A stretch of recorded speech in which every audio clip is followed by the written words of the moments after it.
Come già annunciato ieri, ha avuto luogo a Roma l'incontro tra il presidente della regione Nello Musumeci e il ministro Lamorgese, il sindaco di Lampedusa Martello, sulla problematica degli sbarchi a Lampedusa che hanno sfiorato nel giro di pochi giorni circa 2000 arrivi, con il conseguente riempimento dell'hotspot che ne può raccogliere solo 250.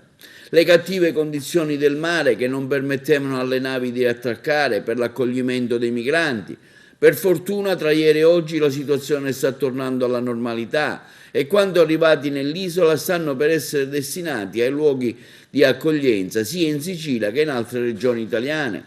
Intanto, in merito all'incontro di ieri con il Ministro dell'Interno, il governatore Musumeci ha dichiarato che ho rappresentato al Ministro Lamorgese la preoccupazione della comunità siciliana per le previsioni allarmanti dei servizi di circa il possibile arrivo di 70.000 migranti che potrebbero nelle prossime settimane partire dalle coste del Nord Africa.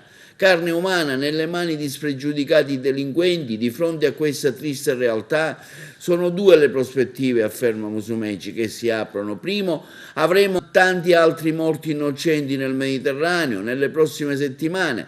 Secondo i mass media daranno il messaggio sbagliato di una Sicilia insicura, anche se sappiamo che non c'è contatto tra le aree destinate all'accoglienza e quelle riservate al turismo e allo svago, ma è un messaggio negativo che rischia di compromettere le aspirazioni di una ripartenza dell'isola. Al governo Draghi, continua Musumeci, abbiamo chiesto di darsi una strategia nel Mediterraneo e non soltanto per il fenomeno della migrazione.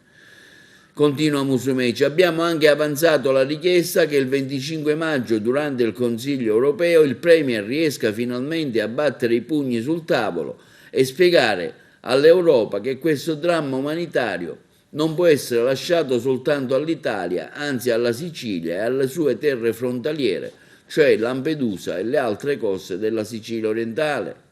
Musumeci ha infine lanciato un appello ai senatori e ai deputati eletti in Sicilia, agli europarlamentari che siedono a Strasburgo, affinché esercitino un'azione di stimolo e di pressione. Questa è una tragedia che non può pesare solo sul popolo siciliano, popolo accogliente e generoso, ma che ha il diritto di affrontare i propri problemi e di condividere con gli altri paesi europei i problemi di tante persone che scappano dall'Africa, costrette qui da noi a una vita di sfruttamenti e di privazioni. Si è appena concluso il mio incontro con il Ministro dell'Interno qui al Viminale, accompagnato dal Sindaco di Lampedusa, Totò Martello. Ho rappresentato al Ministro la preoccupazione della comunità siciliana per le previsioni allarmanti che arrivano dai servizi circa il possibile arrivo di oltre 70.000 migranti che potrebbero nelle prossime settimane partire dalle coste del Nord Africa.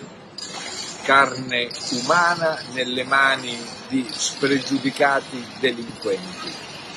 Di fronte a questa realtà noi rischiamo in Sicilia di far passare un messaggio negativo attraverso i mass media, il messaggio di una terra occupata da migranti, anche se sappiamo che molto spesso non c'è assolutamente contatto fra le aree destinate ai migranti e le aree destinate al turismo e allo svago.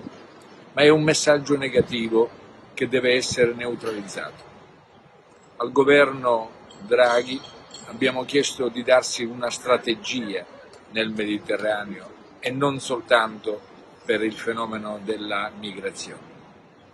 Abbiamo chiesto che il Presidente Draghi, giorno 25 nel Consiglio europeo, riesca finalmente a battere i pugni sul tavolo e a spiegare all'Europa che questo dramma umanitario non può essere lasciato soltanto all'Italia, anzi, per essere più chiari, alla Sicilia e alle terre che sono frontaliere, Lampedusa da una parte, le altre coste della Sicilia orientale dall'altra parte. Abbiamo chiesto al Ministro di continuare a utilizzare le navi quarantena per evitare che si possa creare nell'isola una sorta di tensione di carattere sociale a causa dell'epidemia. L'idea delle navi è stata nostra lo scorso anno e il Ministero l'ha recepita per intero. Abbiamo chiesto al Ministro dell'Interno di intervenire sul collega della Difesa per un serio servizio di pattugliamento in mare e nell'area per intercettare subito le navi che stanno per partire dalle coste nordafricane.